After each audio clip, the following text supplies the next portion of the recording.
Good morning. നമ്മളുടെ first unit atomic physics എന്ന് പറയുന്ന ചാപ്റ്ററാണ്. അപ്പോൾ നമുക്ക് അറ്റോമിക് ഫിസിക്സ് ജസ്റ്റ് ഒന്ന് സ്റ്റാർട്ട് ചെയ്യാം. നിങ്ങൾ കെമിസ്ട്രിക്കാരായതുകൊണ്ട് ഇങ്ങനത്തെ കാര്യത്തെക്കുറിച്ച് നിങ്ങൾക്ക് നല്ല ധാരണ ഉണ്ടാവും. ഈ അറ്റോമിക് ഫിസിക്സ് എന്ന് പറയുമ്പോൾ ശരിക്കും ഇതിൻ്റെ അകത്തൊരു പാർട്ട് കംപ്ലീറ്റ് നിങ്ങൾ കെമിസ്ട്രിയിൽ പഠിച്ച് ഉള്ള കാര്യങ്ങളുടെ തന്നെ ഒരു റിവിഷൻ പോലെയാണ് ഫസ്റ്റ് കുറച്ച് ടോപ്പിക്ക് വരുന്നത് കേട്ടോ. നമ്മൾ മോഡൽസ് ഓഫ് ആറ്റം ഒക്കെ നമ്മൾ പഠിച്ചിട്ടുണ്ട് കുഞ്ഞു ക്ലാസ്സിൽ അല്ലേ. നിങ്ങൾ അതിൻ്റെ ഡീറ്റെയിൽഡ് ആയിട്ടുള്ള പല കാര്യങ്ങളും പഠിച്ചു കാണും. അപ്പോൾ അതിനകത്ത് നമ്മൾ ഓരോ ആറ്റം മോഡൽ പറയുമ്പോൾ ആദ്യം ഡെവലപ്പ് ചെയ്തത് ഏത് ആറ്റം മോഡലാണ്? തോംസൺ ആറ്റം മോഡൽ അല്ലേ. തോംസൺ ആറ്റം മോഡൽ കേട്ടിട്ടുണ്ടല്ലോ. അതെന്താണെന്ന്?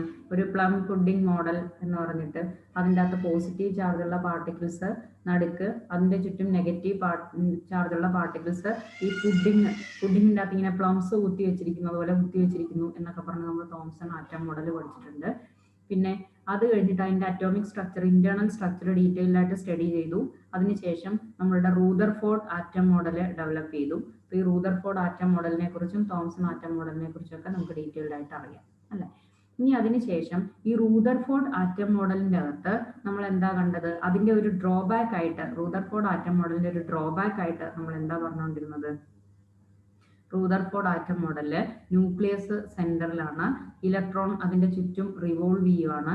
പക്ഷേ ഈ റിവോൾവ് ചെയ്യുന്ന ഇലക്ട്രോണിന്റെ ഒരു പ്രത്യേകത എന്താണ്? ഒരു ചാർജ്ഡ് പാർട്ടിക്കിൾ മറ്റൊരു ചാർജ്ഡ് പാർട്ടിക്കിളിന്റെ പ്രസൻസിൽ മൂവ് ചെയ്യുമ്പോൾ അതിൻ്റെ അകത്ത് എനർജി, ഇലക്ട്രോ മാഗ്നറ്റിക് റേഡിയേഷൻസ് ആയിട്ട് അതിൻ്റെ അകത്ത് എനർജി എമിറ്റ് ചെയ്യും. അങ്ങനെ ഓരോ തവണ മൂവ് ചെയ്യുമ്പോഴും അതിൻ്റെ എനർജി ഇലക്ട്രോ മാഗ്നറ്റിക് റേഡിയേഷൻസ് ആയിട്ട് എമിറ്റ് ചെയ്യുന്നതിനനുസരിച്ച് ഈ ഇലക്ട്രോണിന്റെ എനർജി പതുക്കെ പതുക്കെ കുറയുകയും അത് എന്ത് ചെയ്യും?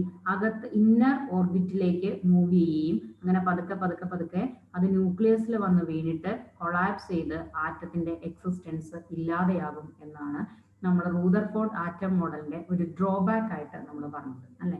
പക്ഷെ പ്രാക്ടിക്കലി അങ്ങനെ ഒരു സ്റ്റെബിലിറ്റി എക്സ്പ്ലെയിൻ ചെയ്യാൻ പറ്റാത്ത രീതിയിലല്ല ആറ്റത്തിന്റെ സ്ട്രക്ചർ ഉള്ളത്.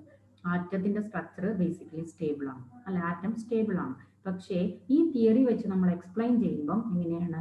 ആറ്റം മൂവ് ചെയ്ത് ഇന്നർ ന്യൂക്ലിയസിൽ വീണ് അത് നശിഞ്ഞു പോകും എന്നാണ് നമ്മൾ റൂദർഫോർഡ് ആറ്റം മോഡലിന്റെ ഒരു ഡ്രോബാക്ക് ആയിട്ട് നമ്മൾ അതിനെ പറയുന്നത്. അപ്പൊ ഈ ഡ്രോബാക്കിനെ ഓവർകം ചെയ്തുകൊണ്ട് ഇതിന്റെ സ്റ്റെബിലിറ്റി എക്സ്പ്ലെയിൻ ചെയ്തുകൊണ്ട് നിലവിൽ വന്ന പുതിയ ഒരു ആറ്റം മോഡലാണ് bore atom model. Bore atom model.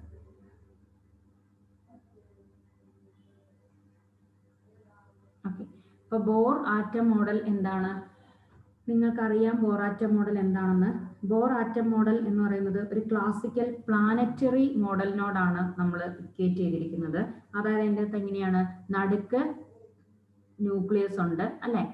എന്നിട്ട് ഈ സൂര്യന് ചുറ്റും ബാക്കിയുള്ള പ്ലാനറ്റ്സ് കറങ്ങുന്നത് പോലെ തന്നെ ഇവിടെ ഒരു ന്യൂക്ലിയസിന് ചുറ്റും ഒരു ആറ്റത്തിന്റെ ഇലക്ട്രോൺസ് റിവോൾവ് ചെയ്യും എന്ന് പറഞ്ഞിട്ടാണ് നമ്മൾ എന്ത് ചെയ്തിട്ടുള്ളത്? ബോർ ആറ്റം മോഡൽ എക്സ്പ്ലെയിൻ ചെയ്തിട്ടുള്ളത് അല്ലെ. അപ്പോൾ ഇതിൻ്റെ അകത്ത് nucleus is at the centre and which occupies the very small region of the space. ഒരു വളരെ ചെറിയ റീജിയൻ ആണ് ന്യൂക്ലിയസ് ഓക്യുപ്പൈ ചെയ്യുന്നത്. അതിന്റെ ആറ്റത്തിന്റെ മാസ് കോൺസെൻട്രേറ്റ് ചെയ്തിരിക്കുന്നത് ഈ ന്യൂക്ലിയസിലാണ് എന്നാണ് കൺസിഡർ ചെയ്യുന്നത്. അത് കഴിഞ്ഞിട്ട് ഇലക്ട്രോൺ എന്ത് ചെയ്യുന്നു? ഈ negatively charged electrons revolve around the nucleus in various circular orbits. ഇപ്പം more than one circular orbits ഉണ്ടല്ലേ. ഇലക്ട്രോൺ റിവോൾവ് ചെയ്യുന്നത് ഈ സർക്കുലർ ഓർബിറ്റ്സിൽ കൂടെയാണ്. അത് ന്യൂക്ലിയസിന് ചുറ്റും ധാരാളം സർക്കുലർ ഓർബിറ്റ്സ് ഉണ്ട് ഇലക്ട്രോൺസിനെ റിവോൾവ് ചെയ്യാൻ എന്നൊക്കെയാണ് നമ്മൾ ഇതിന്റെ ബേസിക് അസംപ്ഷൻ ആയിട്ട് കൺസിഡർ ചെയ്യുന്നത്. ഓക്കെ, ഇനി എന്തൊക്കെയാണ് ബോർ ആറ്റം മോഡലിന്റെ പോസ്റ്റുലേറ്റ്സ്? അപ്പൊ നമ്മൾ ആദ്യം പറഞ്ഞു നമുക്ക് ഈ ഇലക്ട്രോ മാഗ്നറ്റിക് റേഡിയേഷൻസ് വഴി നഷ്ടപ്പെടുന്ന എനർജി നഷ്ടപ്പെട്ട് ആറ്റം കൊളാപ്സ് ചെയ്യുന്നില്ല എന്ന് എക്സ്പ്ലെയിൻ ചെയ്യാൻ വേണ്ടിയിട്ടാണ് ബോർ ആറ്റം മോഡൽ യൂസ് ചെയ്തിരിക്കുന്നത് എന്ന് നമ്മൾ പറഞ്ഞു. അപ്പോൾ എങ്ങനെയാണ് ബോർ ആറ്റം മോഡൽ ഈ ഡ്രോബാക്കിനെ ഓവർകം ചെയ്തിട്ടുള്ളത്? ഇപ്പൊ അതിൻ്റെ അകത്ത് നമ്മൾ പറയുന്നത് electron can move around A nucleus in circular path. അതായത് ഇലക്ട്രോണിന് ഒരു സർക്കുലർ പാത്തിൽ, ഒരു ന്യൂക്ലിയസിന് ചുറ്റും ഉള്ള സർക്കുലർ പാത്തിലൂടെ റിവോൾവ് ചെയ്യാൻ പറ്റും. And these circular paths are called orbits. അല്ലെ? അപ്പൊ ഈ ഓർബിറ്റ്സിലൂടെ മാത്രമാണ് ഇലക്ട്രോൺ മൂവ് ചെയ്യുന്നത്. ഈ ഒരു പർട്ടിക്കുലർ ഓർബിറ്റിലൂടെ ഇലക്ട്രോൺ മൂവ് ചെയ്യുന്നിടത്തോളം സമയം, അതായത് അല്ലെങ്കിൽ ഒരു പർട്ടിക്കുലർ ഓർബിറ്റിന്റെ എനർജി എന്ന് പറയുന്നത് കോൺസ്റ്റന്റ് ആണ്. ഓക്കെ, അപ്പോൾ ഈ ബോർ ആറ്റം മോഡലിന്റെ ഒന്നാമത്തെ പോസ്റ്റുലേറ്റ് ഇതാണ്. ഇലക്ട്രോൺ എന്ത് ചെയ്യുന്നു? ഒരു ന്യൂക്ലിയസിന് ചുറ്റും ഉള്ള സർക്കുലർ പാത്തിലൂടെയാണ് മൂവ് ചെയ്യുന്നത്. ആ സർക്കുലർ പാത്തിനെ വിളിക്കുന്ന പേരാണ് orbit. Energy of a particular orbit is constant. അതാണ് അതിന്റെ ഫസ്റ്റ് പോസ്റ്റുലേറ്റ്. രണ്ടാമത്, electron energy of an electron will not change with time. ടൈമിനനുസരിച്ച് ഇലക്ട്രോണിന്റെ എനർജി ചേഞ്ച് ചെയ്യില്ല.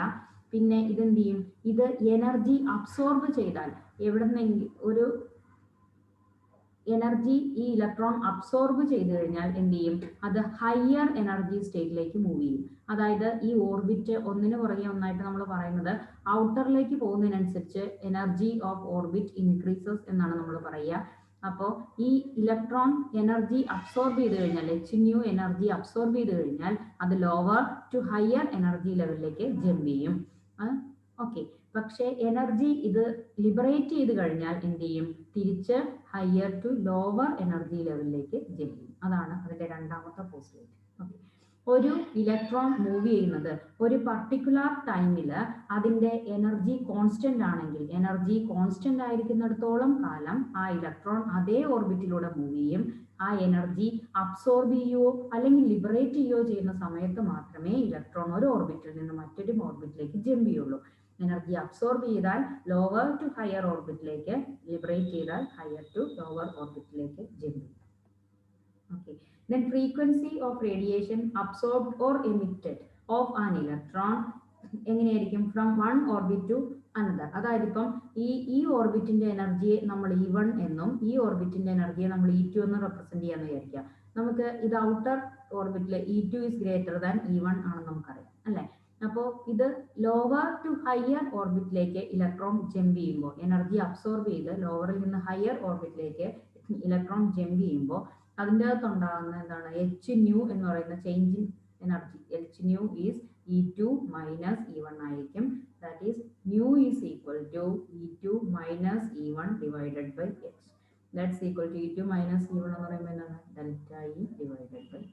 ഓക്കെ, അപ്പോൾ ഇത്രയും ഇതാണ് അതിൻ്റെ അകത്ത് ആ എനർജി ഇലക്ട്രോൺ ജമ്പ് ചെയ്യുമ്പം അതിൻ്റെ അകത്തുണ്ടാകുന്ന ഫ്രീക്വൻസി ഓഫ് റേഡിയേഷൻ. അബ്സോർബ് ചെയ്ത റേഡിയേഷന്റെ ഫ്രീക്വൻസി അല്ലെങ്കിൽ ലിബറേറ്റ് ചെയ്ത റേഡിയേഷന്റെ ഫ്രീക്വൻസി എന്ന് പറയുന്നത് delta E divided by h ആയിരിക്കും. ഓക്കെ, പിന്നെ നമ്മൾ ഒരു പോസ്റ്റുലേറ്റും കൂടെ, വളരെ വളരെ ഇമ്പോർട്ടൻ്റ് ആയിട്ടുള്ള ഒരു പോസ്റ്റുലേറ്റും കൂടെ ബോർ ആറ്റം മോഡലിൽ നമ്മൾ പറഞ്ഞു. Angular momentum of an electron is quantised. എങ്ങനെയാണ് ആംഗുലാർ മൊമെന്റം ക്വാണ്ടൈസ്ഡ് ആകുന്നത്? ആംഗുലാർ മൊമെന്റം എന്ന് പറയുന്നത് L equal to, what is angular momentum? Angular momentum എന്താണ് അറിയാമോ? It is the moment of linear momentum ആണ്. ലീനിയർ മൊമെന്റം എന്ന് പറയുന്നത് ഒരു പാർട്ടിക്കിള് m മാസ് ഉള്ള ഒരു പാർട്ടിക്കിള് v വെലോസിറ്റിയിൽ മൂവ് ചെയ്യുകയാണെങ്കിൽ അതിന്റെ linear momentum P is equal to m into v ആണ്, അല്ലെ? അപ്പോൾ ഈ പാർട്ടിക്കിള് ഒരു റൊട്ടേഷണൽ മൂവ്മെന്റ് ആണെങ്കിൽ, അല്ലെ, അതിന്റെ മൊമെന്റ് എന്ന് പറയുമ്പോൾ അത് കവർ ചെയ്ത ഡിസ്റ്റൻസ് കൊണ്ടും കൂടെ നമ്മൾ അതിനെ മൾട്ടിപ്ലൈ ചെയ്യുക. അതിനെയാണ് നമ്മൾ ആംഗുലാർ മൊമെന്റം എന്ന് പറയുന്നത്. അപ്പോൾ ഈ കേസിൽ റേഡിയസ് r ആയിട്ടാണ് നമ്മൾ കൺസിഡർ ചെയ്യുന്നത്. Then L equal to r cross p. That is r cross p എന്ന് പറയുന്നത് mv. That's equal to mvr. Okay, അതാണ് ആംഗുലാർ മൊമെന്റം L. അപ്പോൾ ഒരു ഇലക്ട്രോണിന്റെ ആംഗുലാർ മൊമെന്റം എന്ന് പറയുന്നത് ദാറ്റ് ഈസ് എ കോൺസ്റ്റന്റ്. ഒരു പർട്ടിക്കുലർ ടൈമിൽ ഇലക്ട്രോൺ ഏത് ഓർബിറ്റിലൂടെയാണോ മൂവ് ചെയ്യുന്നത്, ഒരു പർട്ടിക്കുലർ ഓർബിറ്റിൽ ഇലക്ട്രോൺ മൂവ് ചെയ്യുന്നിടത്തോളം കാലം അതിന്റെ എനർജി കോൺസ്റ്റന്റ് ആണ്, അതുപോലെ തന്നെ അതിന്റെ ആംഗുലാർ മൊമെന്റവും കോൺസ്റ്റന്റ് ആണ്. ഈ കോൺസ്റ്റന്റ് ആംഗുലാർ മൊമെന്റിന്റെ വാല്യൂ എത്രയായിരിക്കും? L is equal to nh/2π എന്നുള്ളതാണ് ആ കോൺസ്റ്റന്റിന്റെ വാല്യൂ. h എന്ന് പറയുന്ന പ്ലാങ്ക്സ് കോൺസ്റ്റന്റ്, n എന്ന് പറയുന്നത് എത്രാമത്തെ ഓർബിറ്റിലാണ് ഇലക്ട്രോൺ ഇരിക്കുന്നത്. ഫസ്റ്റ് ഓർബിറ്റ് ആണെങ്കിൽ n equal to 1, second orbit ആണെങ്കിൽ n equal to 2, etcetera. Okay, അപ്പോൾ ഇതിന്റെ 4 പോസ്റ്റേറ്റ്സ് നമ്മൾ പറഞ്ഞ എന്തൊക്കെയാണ്? First one, energy of hydrogen ആറ്റത്തിന്റെ കേസാണ് സാധാരണ ബോർ ആറ്റം മോഡൽ എക്സ്പ്ലെയിൻ ചെയ്യുന്നത് കേട്ടോ. അത് നിങ്ങൾക്ക് അറിയായിരിക്കുമല്ലോ. ഒരു സിംഗിൾ ഇലക്ട്രോണിന്റെ കേസിലാണ് സാധാരണ ബോർ ആറ്റം മോഡലിന്റെ എക്സ്പ്ലനേഷൻ പറയാറ്. ഓക്കെ, അപ്പോൾ ഒരു ഹൈഡ്രജൻ ആറ്റത്തിന്റെ കേസിൽ ഇലക്ട്രോൺ ഒരു ഓർബിറ്റിലൂടെ മൂവ് ചെയ്യുന്ന സമയത്ത് എങ്ങനെയാണ്? അതൊരു ഫിക്സഡ് സർക്കുലർ പാത്തിലൂടെയാണ് മൂവ് ചെയ്യുക. ആ സർക്കുലർ പാത്തിനെ നമ്മൾ ഓർബിറ്റ് എന്ന് വിളിക്കും. ഒരു പർട്ടിക്കുലർ ഓർബിറ്റിന്റെ എനർജി എല്ലായ്പ്പോഴും കോൺസ്റ്റന്റ് ആണ്. എനർജി അബ്സോർബ് ചെയ്യുകയോ അല്ലെങ്കിൽ ലിബറേറ്റ് ചെയ്യുകയോ ചെയ്യാത്തിടത്തോളം കാലം അതെന്ത് ചെയ്യും? ആ ഇലക്ട്രോൺ അതേ ഓർബിറ്റിലൂടെ മൂവ് ചെയ്യും. When the electron absorbs energy or liberate energy, it jumps from the lower to higher or from higher to lower energy levels or ഓർബിറ്റിലേക്ക് ജമ്പ് ചെയ്യും അല്ലെ. ആ ജമ്പ് ചെയ്യുമ്പോൾ അതിൻ്റെ അകത്തുണ്ടാകുന്ന ഫ്രീക്വൻസി എന്ന് പറയുന്നത്, frequency of radiation absorbed or liberated എന്ന് പറയുന്നത് equal to delta E divided by h. Then again, the angular momentum is quantized. What is quantization of angular momentum? ഈ quantization എന്ന് പറയുന്നത് ഒരു ഇന്റഗ്രൽ മൾട്ടിപ്പിൾ ഓഫ് എന്നുള്ള meaning ആണ് quantisation. Integral multiple of ആ meaning അത് നിങ്ങൾക്ക് അറിയാമോ? ക്വാണ്ടൈസേഷൻ പ്രിൻസിപ്പിൾ എന്താണ് എന്ന്. ഇപ്പോൾ ഉദാഹരണത്തിന് നമ്മളൊരു പടി കയറി പോവുകയാണെന്ന് വിചാരിക്കുക. ഒരു സ്റ്റെയർ കേസിലൂടെ നമ്മൾ കയറി പോവുകയാണ്. ഇപ്പോൾ ഒരു പർട്ടിക്കുലർ മൊമെന്റിൽ നമ്മളുടെ പൊസിഷൻ നമ്മൾ ഐഡന്റിഫൈ ചെയ്യുന്നത് സ്റ്റെപ്പിന്റെ എണ്ണം വെച്ചിട്ടാണ് അല്ലെ. ഇപ്പോൾ ഒരു പർട്ടിക്കുലർ മൊമെന്റിൽ നമ്മൾ ഫസ്റ്റ് സ്റ്റെപ്പിലാണ്, കുറച്ച് കഴിയുമ്പോൾ സെക്കൻഡ് സ്റ്റെപ്പിലായി, കുറച്ചുകൂടെ കഴിയുമ്പോൾ നമ്മൾ ഫോർത്ത് സ്റ്റെപ്പിലായി. അപ്പോൾ നമ്മൾ ഓരോ ടൈമിലും നമ്മളുടെ പൊസിഷൻ പറയുന്നത് എത്രാമത്തെ സ്റ്റെപ്പിലാണ് നമ്മൾ നിൽക്കുന്നത് എന്നതിന്റെ ബേസിലാണ്. അപ്പോൾ ആ സ്റ്റെപ്പിന്റെ എണ്ണം എന്ന് പറയുന്നത് അത് ഇൻറ്റിജർ നമ്പറാണ്. അങ്ങനെ ഇന്റഗ്രൽ മൾട്ടിപ്പിൾ ഓഫ് ആയിട്ട് നമ്മളുടെ പൊസിഷൻ പറയാൻ പറ്റുന്നെങ്കിൽ അതിനെയാണ് നമ്മൾ എന്താ പറയുക? ക്വാണ്ടൈസേഷൻ എന്ന് പറയുക. അതായത് അതിന്റെ രണ്ട് പടിയുടെ ഇടയ്ക്ക് നമുക്കൊരു എക്സിസ്റ്റൻസ് ഇല്ല അല്ലെ. അങ്ങനെ ഒരു ഇടയ്ക്ക് പോയിന്റ് നമ്പർ ആയിട്ട് നമുക്കൊരു എക്സിസ്റ്റൻസ് ഇല്ല. അതുപോലെ ഈ ഇവിടെ ഇലക്ട്രോണിന്റെ കേസിൽ ഒന്നില്ലെങ്കിൽ ഫസ്റ്റ് ഓർബിറ്റ് അല്ലെങ്കിൽ സെക്കൻഡ് ഓർബിറ്റ് അല്ലെങ്കിൽ തേർഡ് ഓർബിറ്റ് അല്ലെങ്കിൽ ഫോർത്ത് ഓർബിറ്റ്, അങ്ങനെ അതിന്റെ ഏതെങ്കിലും രണ്ട് ഓർബിറ്റിന്റെ ഇടയ്ക്ക് ഇലക്ട്രോണിന് എന്തില്ല? ഒരു എക്സിസ്റ്റൻസ് ഇല്ല. ആക്ച്വലി ഈ പോയിന്റിൽ നിന്നാണ് energy and angular momentum quantised എന്ന് പറയുന്ന ആ പോയിന്റിൽ നിന്നാണ് നമ്മൾ നേരത്തെ പറഞ്ഞ ഡ്രോബാക്കിനെ നമുക്ക് ഓവർകം ചെയ്യാൻ പറ്റുന്നത്. മനസ്സിലായോ? അപ്പൊ അതായത് ഒരു ഹയർ ലെവലിൽ നിന്ന് എനർജി ലിബറേറ്റ് ചെയ്ത് ലോവറിലേക്ക് വരുന്നു, അല്ലെങ്കിൽ ലോവറിൽ നിന്ന് അബ്സോർബ് ചെയ്ത് ഹയറിലേക്ക് പോകുന്നു. അപ്പൊ അതിന്റെ ഇടയ്ക്കുള്ള പൊസിഷനിൽ ഇലക്ട്രോൺ ഇങ്ങനെ പതുക്കെ ഇങ്ങനെ മൂവ് ചെയ്ത് അകത്തേക്ക് കൊളാപ്സ് ചെയ്യുന്ന പ്രശ്നമില്ല. അതായത് ഏറ്റവും അടുത്ത് വന്നാൽ അത് ഫസ്റ്റ് ഓർബിറ്റ് വരെയേ വരുള്ളൂ. ഓക്കെ, അല്ലെങ്കിൽ അത് ഫസ്റ്റിൽ നിന്ന് സെക്കൻഡിലേക്ക് ഗ്രാജ്വലി ഫസ്റ്റിൽ നിന്ന് സെക്കൻഡിലേക്കല്ല ട്രാൻസ്ഫർ ചെയ്യുക. ഇലക്ട്രോൺ അബ്സോർബ് ചെയ്താൽ അത് നേരെ സെക്കൻഡ് ഓർബിറ്റിലേക്ക് ജമ്പ് ചെയ്യും. ഓക്കെ, അപ്പൊ ക്ലിയർ ആയെന്ന് വിചാരിക്കുന്നു. These are the postulates of bore atom model. Okay, then next ഈ ബോർ ആറ്റം മോഡലിൽ നിന്ന് നമ്മൾ എക്സ്പ്ലെയിൻ ചെയ്യുന്നത് ഇതിൻ്റെ അകത്തെ ഓരോ ഓർബിറ്റിന്റെയും റേഡിയസ്, ഓരോ ഓർബിറ്റിന്റെയും വെലോസിറ്റി ഓഫ് എനർജി, ഈ മൂന്ന് കാര്യങ്ങൾ നമുക്ക് കാൽക്കുലേറ്റ് ചെയ്യാൻ പറ്റും. റേഡിയസ് ഓഫ് ആൻ ഓർബിറ്റ്, പിന്നെ velocity of an electron in A particular orbit, then energy. അപ്പൊ ഈ മൂന്ന് കാര്യങ്ങൾ നമുക്ക് എങ്ങനെ കാൽക്കുലേറ്റ് ചെയ്യാം അതാണ് നമ്മൾ ഇപ്പോൾ ഇനി ചെയ്യാൻ പോകുന്നത്. ഓക്കെ, അപ്പൊ എങ്ങനെയാണ് ആദ്യം നമ്മൾ ഡിറൈവ് ചെയ്യാൻ പോകുന്നത്? Radius, expression for the radius. അപ്പൊ നമുക്കറിയാം ഒരു ഇലക്ട്രോൺ, ഇതൊരു ന്യൂക്ലിയസ് ആണ്. ഇത് ന്യൂക്ലിയസ് ആണ്. ഇപ്പൊ ന്യൂക്ലിയസിന് ചുറ്റും എന്ത് ചെയ്യാണ്? ഒരു ഇലക്ട്രോൺ റിവോൾവ് ചെയ്യാണ്. ഈ ഇലക്ട്രോൺ ഈ ന്യൂക്ലിയസിന് ചുറ്റും മൂവ് ചെയ്യാണ്. ഈ ന്യൂക്ലിയസിന് ചുറ്റും ഒരു ഇലക്ട്രോൺ മൂവ് ചെയ്യുമ്പോൾ നമുക്കറിയാം ഇതൊരു പർട്ടിക്കുലർ ഓർബിറ്റിലാണ് ഞാനിപ്പോൾ കൺസിഡർ ചെയ്യുന്നത് n=1 എന്ന് പറയുന്ന ഒരു ഓക്കെ, ഈ ഒരു nth ഓർബിറ്റിലെ ഇലക്ട്രോണിന്റെ കേസാണ് നമ്മൾ പറയുന്നതെന്ന് വിചാരിക്കാം. ഓക്കെ, ഒരു nth ഓർബിറ്റിലെ ഇലക്ട്രോണിന്റെ കേസാണ് പറയുന്നത്.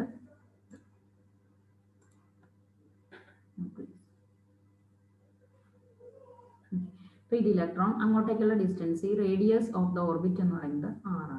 ദെൻ ഈ ഇലക്ട്രോൺ എന്ന് പറയുന്നത് ഒരു പർട്ടിക്കുലർ വെലോസിറ്റിയിൽ മൂവ് ചെയ്യും. ഈ വെലോസിറ്റിയിൽ മൂവ് ചെയ്യുന്ന ഒരു ഇലക്ട്രോൺ ഇവിടെ നടുക്ക് ന്യൂക്ലിയസ് എന്ന് പറയുമ്പോൾ അതിൻ്റെ അകത്ത് പ്രോട്ടോൺ ഉണ്ട് അല്ലെ. അപ്പൊ പ്രോട്ടോണിന്റെ ചാർജ് +e ആണ്, ഇലക്ട്രോണിന്റെ ചാർജ് -e ആണ്. ഇപ്പൊ ഇലക്ട്രോൺ ഇതിന്റെ ചുറ്റും ഇങ്ങനെ മൂവ് ചെയ്യും. ഇപ്പൊ ഇലക്ട്രോൺ മൂവ് ചെയ്യുന്ന സമയത്ത് ഇതിൻ്റെ അകത്ത് എന്തുണ്ട്?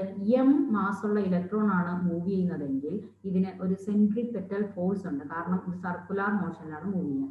ദെൻ സെൻട്രിപെറ്റൽ സർക്കുലർ ഷേപ്പിലാണ് മൂവ് ചെയ്യുക. Then centripetal force F = mv² divided by r നമുക്കറിയാം അല്ലെ.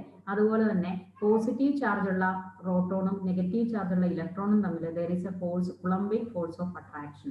ആ ഫീൽഡിലാണ് ഇലക്ട്രോൺ മൂവ് ചെയ്യുന്നത്. ആ ഫോഴ്സ് എന്ന് പറയുന്നത് F = 1/4πε0 E × -e divided by r². അപ്പൊ ഈ ഫോഴ്സ് എന്ന് പറയുന്നത് രണ്ടും എന്ത് ചെയ്യും? ബാലൻസ് ചെയ്യും. Then mv² divided by r = 1/4πε0 -e² divided by r². നമുക്ക് ഇതിനെ സോൾവ് ചെയ്തെടുത്താൽ എഴുതാം. mv square is equal to 1 by 4 pi epsilon 0 minus a square by r. അത് ഒരു ഇക്വേഷൻ നമ്പർ 1. പിന്നെ നമ്മൾ പറഞ്ഞ രണ്ടാമത്തെ postulate angular momentum of an electron is quantised, that is mvr is equal to nh divided by 2 pi. Okay, അതിൻ്റെ അകത്തുനിന്ന് നമുക്ക് എന്ത് എഴുതാം? v കണ്ടുപിടിക്കാം. v is equal to nh divided by 2 pi m into r. Okay, അതിൽ നിന്ന് v square is equal to n square h square by 4 pi square m square r square. അപ്പോൾ v സ്ക്വയറിന് ഒരു എക്സ്പ്രഷൻ കിട്ടി, that's equation number. അപ്പോൾ ഈ V സ്ക്വയറിന്റെ equation എടുത്തിട്ട് നമ്മൾ ഈ ഫസ്റ്റിലേക്ക് സബ്സ്റ്റിറ്റ്യൂട്ട് ചെയ്യാണ്. ദെൻ ഇക്വേഷൻ നമ്പർ 1 എന്ത് വരും? എം ഇൻറ്റു വി സ്ക്വയറിന് പകരം n square h square by 4 pi square m square r square is equal to 1 by 4 pi epsilon 0 minus e square divided by r. ഇതിന് നമുക്ക് എം ക്യാൻസൽ ചെയ്യാം, pi സ്ക്വയറിന്റെ pi cancel ചെയ്യാം, 4 cancel ചെയ്യാം, ഒരു r cancel ചെയ്യാം, ബാക്കി n square h square by pi m R is equal to minus e square by epsilon 0. Then ഇതിൽ നിന്ന് ആർ ഈക്വൽ ടു നമുക്ക് എന്ത് കിട്ടും? R equal to n square h square by pi m e square epsilon 0. Okay,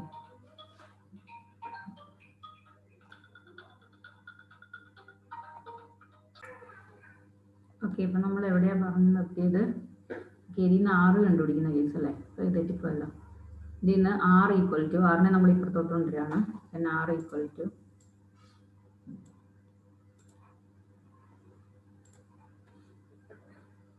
equal to നമ്മൾ ഇതിനെ ഇങ്ങോട്ട് എഴുതുമ്പോൾ n square h square epsilon 0 by pi m e square. നമ്മൾ അതിൻ്റെ ന്യൂമറിക്കൽ വാല്യൂ മാത്രം കൺസിഡർ ചെയ്യുകയാണ്. then r equal to n square h square epsilon 0 by pi m e square. Okay, അതാണ് നമ്മൾ ഒരു റേഡിയസ് കണ്ടുപിടിക്കുന്ന ഇക്വേഷൻ ഇതാണ്.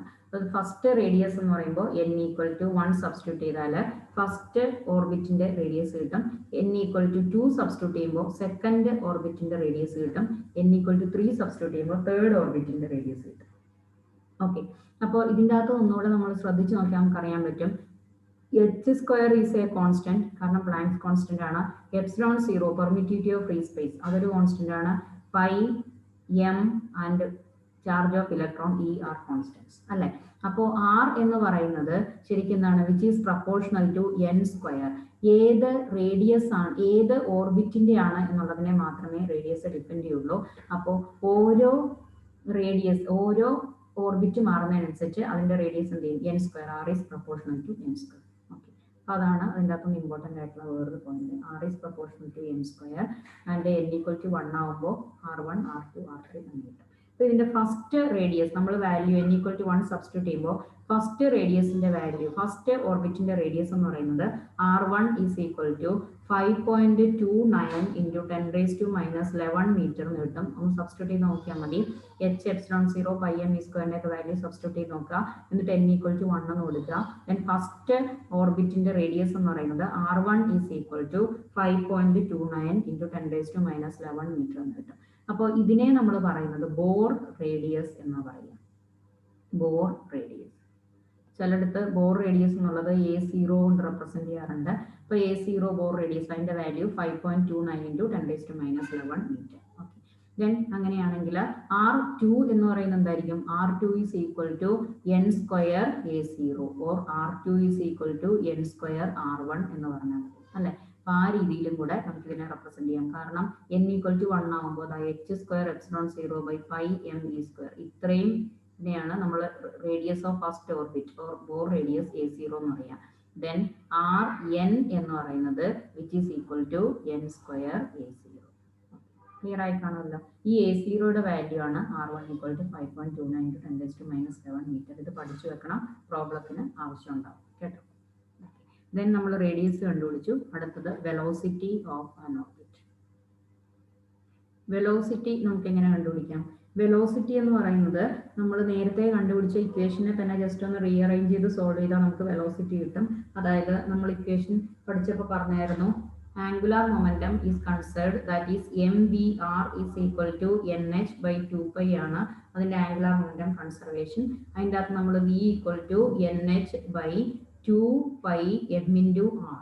അതിൻ്റെ അകത്തുനിന്ന് നമ്മൾ v square is equal to എന്ത് കണ്ടുപിടിച്ചു, n square h square by 4 pi square m square r square അല്ലേ. അങ്ങനെ നമുക്ക് അതിന്റെ v സ്ക്വയറിന്റെ വാല്യൂ കിട്ടി. ഓക്കെ, അപ്പോൾ ആ v സ്ക്വയറിന്റെ വാല്യൂ അവിടെ നിൽക്കട്ടെ, ഇക്വേഷൻ നമ്പർ 1 ആയിട്ട് അവിടെ നിൽക്കട്ടെ. നമുക്ക് വിയുടെ വാല്യൂ വേണമെങ്കിൽ അല്ല, ഇവിടെ വി സ്ക്വയർ കണ്ടുപിടിക്കേണ്ട ആവശ്യമില്ല. V equal to n h by 2 pi m r വരെ കണ്ടുപിടിച്ചു, അതവിടെ നിൽക്കട്ടെ ഇക്വേഷൻ നമ്പർ 1 ആയിട്ട്. ഇനി നമുക്ക് വേണ്ടത് വെലോസിറ്റി ആണ്. ആ വെലോസിറ്റി കണ്ടുപിടിക്കുമ്പോൾ ഈ ആറിന്റെ വാല്യൂ നമ്മൾ നേരത്തെ കാൽക്കുലേറ്റ് ചെയ്ത് വെച്ചിട്ടുണ്ട്.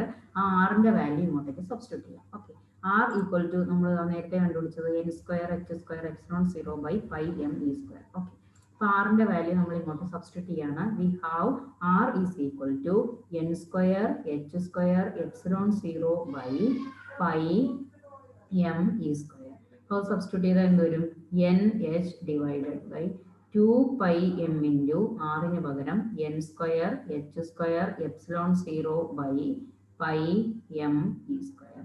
That's equal to n h by 2 pi m into n square h square epsilon 0 pi m e square. അപ്പോൾ ഇതിൻ്റെ അകത്തുനിന്ന് പൈ എം നമുക്ക് ക്യാൻസൽ ചെയ്ത് കളയാം. ദെൻ ഒരു എൻ എച്ച് ക്യാൻസൽ ചെയ്ത് കളയാം. Then remaining e square by 2 n h epsilon 0. അപ്പോൾ velocity of an orbit v is equal to e square by 2 n h epsilon 0.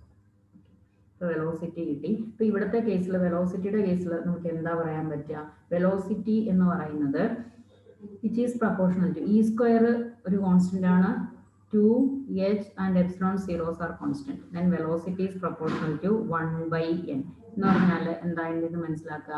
ന്യൂക്ലിയസിന് ചുറ്റും ഒരു ഇലക്ട്രോൺ മൂവ് ചെയ്യുവാണെങ്കിൽ ആ ഇലക്ട്രോൺ മൂവ് ചെയ്യുന്നത് nth ഓർബിറ്റ്, എത്രാമത്തെ orbit ആണ് എന്നുള്ളതാണ് എന്നിന്റെ വാല്യൂ അല്ലെ. ഹയർ ഓർബിറ്റിലൂടെ മൂവ് ചെയ്യുമ്പോൾ അതിന്റെ വെലോസിറ്റി കുറവാണ്. അപ്പോൾ ഓർബിറ്റ് അകന്നകന്ന് പോകുന്നതിനനുസരിച്ച് അതിന്റെ വെലോസിറ്റി കുറഞ്ഞു വരും. Okay, then v is proportional to 1 by n. Clear ആയല്ലോ. അപ്പോൾ ഇതാണ് വെലോസിറ്റി. അതിന് മുമ്പ് നമ്മൾ റേഡിയസിന് ഒരു എക്സ്പ്രഷൻ കണ്ടുപിടിച്ചു, വെലോസിറ്റിയുടെയും ഒരു എക്സ്പ്രഷനായി. ഇനി വെലോസിറ്റിക്കും നമുക്ക് അതുപോലെ തന്നെ n ഈക്വൽ ടു 1 സബ്സ്റ്റിറ്റ്യൂട്ട് ചെയ്യുമ്പോൾ ഈ ഇക്വേഷനിൽ n ഈക്വൽ ടു 1 സബ്സ്റ്റിറ്റ്യൂട്ട് ചെയ്യുമ്പോൾ ഫസ്റ്റ് ഓർബിറ്റിന്റെ വെലോസിറ്റി കിട്ടും, n ഈക്വൽ ടു 2 സബ്സ്റ്റിറ്റ്യൂട്ട് ചെയ്യുമ്പോൾ സെക്കൻഡ് ഓർബിറ്റിലെ വെലോസിറ്റി കിട്ടും. അങ്ങനെ അങ്ങനെ. ഇനി ഈ വെലോസിറ്റി എന്ന് പറയുന്നത് ലൈറ്റിന്റെ വെലോസിറ്റിയുടെ എത്ര പെർസെന്റ് ആണ് എന്നുള്ള രീതിയിൽ നമുക്ക് ഇതിന്റെ കണ്ടുപിടിക്കാം. ഒരു റേഷ്യോ കണ്ടുപിടിക്കാം. Then ratio of speed of the light to the speed of this velocity. ഈ വെലോസിറ്റിയും ലൈറ്റിന്റെ വെലോസിറ്റിയും കൂടെ ഒന്ന് കമ്പയർ ചെയ്താൽ നമുക്കറിയാം സി ആണ് ലൈറ്റിന്റെ വെലോസിറ്റി അല്ലെ. അപ്പോൾ v1 ബൈ സി നമ്മളൊന്ന് കണ്ടുപിടിക്കണം നോക്കുക. v1 എന്ന് പറയുന്നത് എത്രയാണ്, വെലോസിറ്റി ഓഫ് ഫസ്റ്റ് ഓർബിറ്റിന്റെ velocity, that is e square by 2 h epsilon 0 where n equal to 1 divided by c. Then v1 by c equal to e square c divided by 2 h epsilon 0 അല്ലെ. ഇതിന്റെ values നമ്മൾ substitute ചെയ്താൽ E സ്ക്വയറിന്റെയും സിയുടെയും 2ന്റെയും എച്ചിന്റെയും epsilon 0യുടെയും values ഒന്ന് substitute ചെയ്താൽ ഈ v1 by c is equal to 1 by 137 എന്ന് കിട്ടും. നിങ്ങൾ ഒന്ന് ചെയ്ത് നോക്കണം. v1 by c is equal to 1 by 137 എന്ന് കിട്ടും. ഈ റേഷ്യോയെ v1 by c equal to 1 by 137 എന്ന് പറയുന്ന ഈ റേഷ്യോയെ നമ്മൾ വിളിക്കുന്ന പേരാണ് alpha. Alpha is equal to 1 by 137. എന്നിട്ട് ഈ ആൽഫയെ നമുക്ക് ഫൈൻ സ്ട്രക്ചർ കോൺസ്റ്റന്റ് എന്ന് വിളിക്കാം. Fine structure constant. നിങ്ങൾ കെമിസ്ട്രിക്കാരായതുകൊണ്ട് ഇതൊക്കെ കേട്ട് കാണും എന്ന് ഞാൻ വിചാരിക്കുന്നു. Alpha equal to 1 by 137 is the fine structure constant which is represented by the symbol alpha. Okay, അപ്പോൾ അത് ലൈറ്റിന്റെ വെലോസിറ്റിയും ഈ ഓർബിറ്റിന്റെ വെലോസിറ്റിയും തമ്മിലുള്ള റേഷ്യോ ആണ്. That's equal to 1 by 137. അപ്പോൾ നമ്മൾ റേഡിയസും വെലോസിറ്റിയും കണ്ടുപിടിച്ചു. ഇനി നമ്മൾ അടുത്തത് ചെയ്യാൻ പോകുന്നത് എനർജി ഓഫ് ആൻ ഓർബിറ്റ് ആണ്. എനർജി നമുക്ക് എങ്ങനെ കാൽക്കുലേറ്റ് ചെയ്യാം. അപ്പോൾ energy of an orbit calculate ചെയ്യുന്നത് നമുക്കറിയാം. ടോട്ടൽ എനർജി എന്ന് പറയുന്നത് എല്ലായ്പ്പോഴും എന്താണ്, kinetic energy plus potential energy ആണ് അല്ലെ. ദെൻ കൈനറ്റിക് എനർജി നമുക്കറിയാം which is half m v square plus ഈ പൊട്ടൻഷ്യൽ എനർജി എന്ന് പറയുന്ന കേസ് എങ്ങനെയാണ് വരിക. നമ്മുടെ ഈ കേസിൽ ന്യൂക്ലിയസിന് ചുറ്റും ഒരു ഇലക്ട്രോൺ മൂവ് ചെയ്യുന്ന സമയത്ത് എങ്ങനെയാണ് ഇതിന്റെ ഇടയ്ക്ക് ഉണ്ടാകുന്നത്, ഇലക്ട്രോസ്റ്റാറ്റിക് പൊട്ടൻഷ്യൽ എനർജിയാണ് ഉണ്ടാകുന്നത്. അതിനെക്കുറിച്ച് കേട്ടിട്ടുണ്ടോ? നിങ്ങൾ +2 ക്ലാസ് മുതലേ പഠിക്കുന്നതാണ് ഇലക്ട്രോസ്റ്റാറ്റിക് പൊട്ടൻഷ്യൽ എനർജി. ഒരു പോസിറ്റീവ്ലി ചാർജുള്ള പ്രോട്ടോണും നെഗറ്റീവ് ചാർജുള്ള ഇലക്ട്രോണും r ഡിസ്റ്റൻസിൽ സെപ്പറേറ്റ് ചെയ്തിരിക്കുകയാണ്. അപ്പോൾ ഇതിനകത്ത് ഉണ്ടാകുന്ന potential energy, electrostatic potential energy എന്ന് പറയുന്നത് എത്രയായിരിക്കും? That is 1/4πε0 then charge of the electron into charge of proton divided by distance. That's equal to half mv square plus 1/4πε0 minus e square divided by r. അല്ലേ? അതാണ് ഇതിന്റെ total energy. Okay, നമുക്ക് നേരത്തെ നമ്മൾ V സ്ക്വയറിന് ഒരു expression കണ്ടുപിടിച്ചിരുന്നു. എന്താണ് V സ്ക്വയറിന്റെ എക്സ്പ്രഷൻ? ഈ വി സ്ക്വയർ എന്ന് പറയുന്നത് നമ്മളിതാ m v square by r എന്ന് പറയുന്നത് 1/4πε0 e square by r square എന്നുള്ളതിനെ നമ്മൾ ഇക്വേറ്റ് ചെയ്തു. നമുക്കിവിടെ എളുപ്പത്തിന് വേണ്ടിയിട്ട് 1/4πε0 നമുക്കൊരു കോൺസ്റ്റന്റ് കെ കൊണ്ട് റെപ്രസെന്റ് ചെയ്യും. then നമുക്കിതിനെ m v square by r is equal to k into e square by r square എന്നുള്ളത്. എന്താ അതിൽ നിന്ന് നമുക്ക് വി സ്ക്വയർ ഈക്വൽ ടു എന്ത് കണ്ടുപിടിക്കാം? അല്ലെങ്കിൽ ആർ ക്യാൻസൽ ചെയ്താൽ m v square is equal to k into e square by r എന്ന് പറയാം. അല്ലേ? നമ്മൾ ഈ എം വി സ്ക്വയറിന് പകരം അത് സബ്സ്റ്റിറ്റ്യൂട്ട് ചെയ്യണം. Then total energy is equal to half into m v സ്ക്വയറിന് പകരം k e square by r. Okay, clear ആയല്ലോ? പ്ലസ് എഗെയിൻ 1/4πε0 കെ, അത് ഹാൻഡിൽ ചെയ്യാനുള്ള എളുപ്പത്തിനാണ് നമ്മൾ അതിനെ കെ എന്ന് പറഞ്ഞ് റെപ്രസെന്റ് ചെയ്യുന്നത് കേട്ടോ. Into minus e square by r. That's equal to k e square by 2r minus k e square by r. നമുക്ക് അതിന്റെ LCM എടുക്കാം. 2r k e square minus 2k e square, that's equal to minus k e square divided by 2r. Okay, അപ്പൊ ഇതാണ് ഇതിൻ്റെ അകത്തുണ്ടാകുന്ന ഒരു atom n ഓർബിറ്റിൽ ഇരിക്കുന്ന ഒരു ആറ്റത്തിന്റെ energy. ഈ ആറിനെ നമ്മൾ മാറ്റി സബ്സ്റ്റിറ്റ്യൂട്ട് ചെയ്ത് കൊടുത്താൽ നമുക്കറിയാമല്ലോ, റേഡിയസിന് നമ്മളൊരു എക്സ്പ്രഷൻ കണ്ടുപിടിച്ചതാണ്. What is the expression for radius? റേഡിയസിന്റെ expression r is equal to n square h square epsilon 0 by pi m e square എന്ന് പറഞ്ഞൊരു എക്സ്പ്രഷൻ നമ്മൾ കണ്ടുപിടിച്ചതാണ്. ദെൻ ടോട്ടൽ എനർജിക്ക് നമുക്ക് എന്ത് എഴുതാം? Total energy is equal to minus k, k എന്ന് പറഞ്ഞാൽ minus 1/4πε0 into e square divided by 2 into r. r means n square h square epsilon 0 by pi m e square, that is pi m e square numerator like that's equal to pi cancel ചെയ്യാം.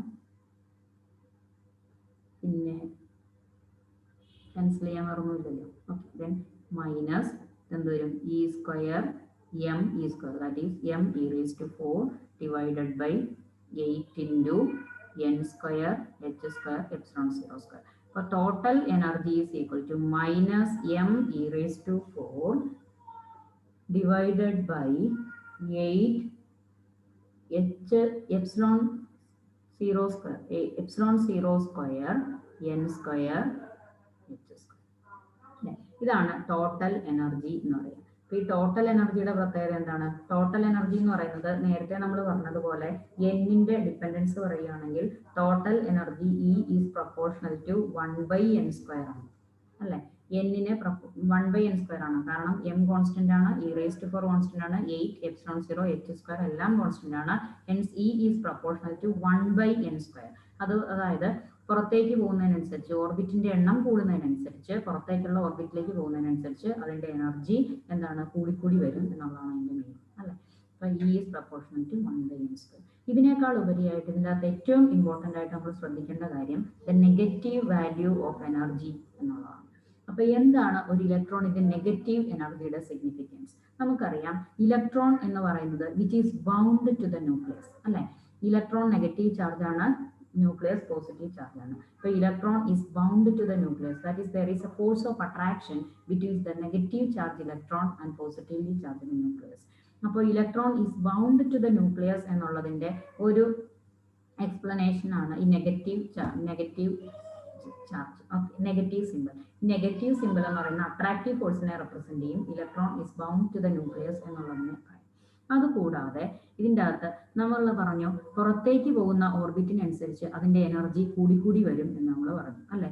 അപ്പൊ അതായത് infinite number of orbit, ഏറ്റവും പുറമേയുള്ള ഓർബിറ്റിന്റെ energy എന്ന് പറയുന്നത് maximum ആണ് എന്ന് നമ്മൾ വിചാരിക്കുക. അപ്പൊ maximum energy E is equal to 0 എന്നാണ് നമ്മൾ കൺസിഡർ ചെയ്തിരിക്കുന്നത്. അതായത് അതിന്റെ എനർജി 0 ആണ്.